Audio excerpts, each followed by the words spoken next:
would Berkshire ever consider reinstating its shareholder-directed charitable giving program? I love that program, which we had for maybe 20 or so years.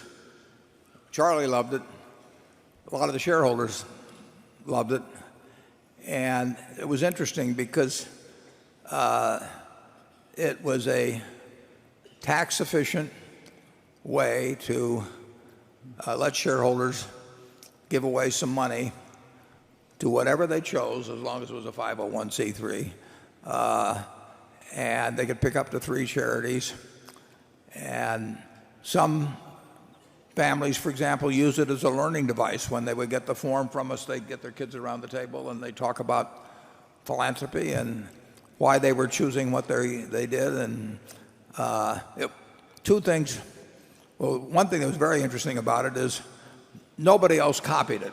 I mean, the rest of corporate America was not interested in having their shareholders direct contributions. They were much more interested in having the CEO direct contributions. So it did not catch on, despite a fair amount of publicity. We always had a small backlash of sorts from people who didn't like the charities that our shareholders were choosing. So Berkshire's name was on the check.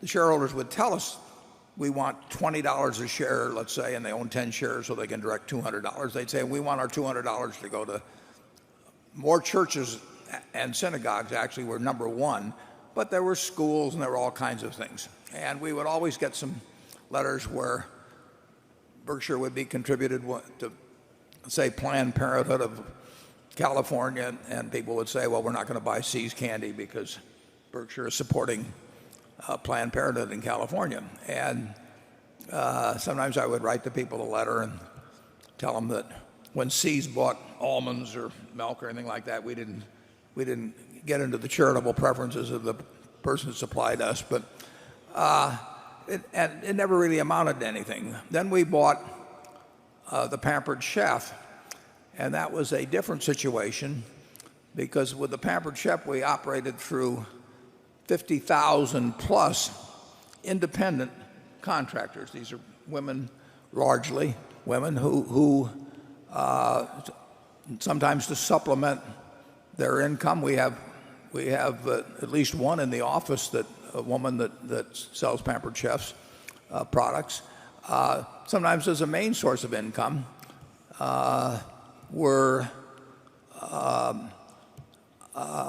these 50,000 were independent contractors, and a campaign developed where people said that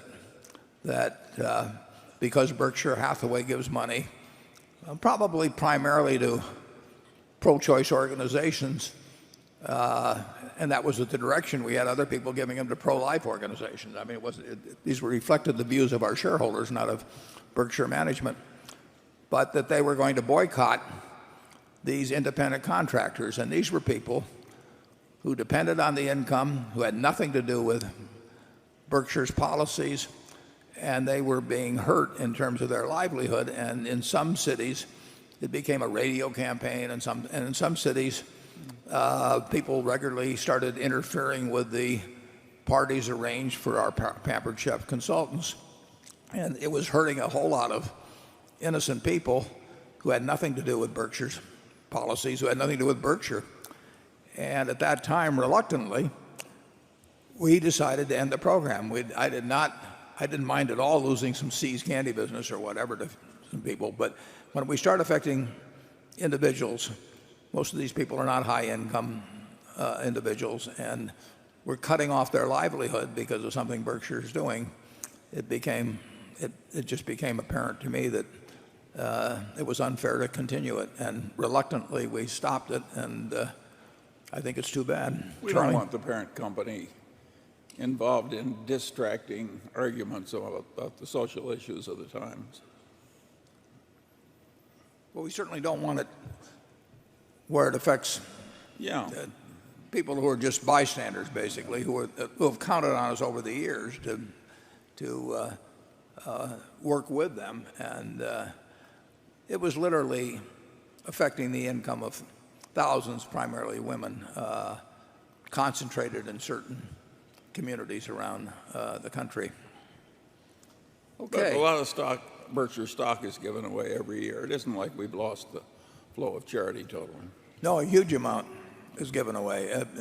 Partly that's because Charlie and I started our partnerships back in the 50s and 60s, and we've got a number of partners that are now in their 80s, and some of them have given away some exceptional amounts of money. You had a question earlier from Dick Holland, for example, and Dick Holland, it's a matter, I don't think it's a matter of record as the exact numbers, but he's given away huge amounts of money over the years and continues to. And we've got dozens like that I would say are going to end up giving back 90% or more of all the money they've made in Berkshire.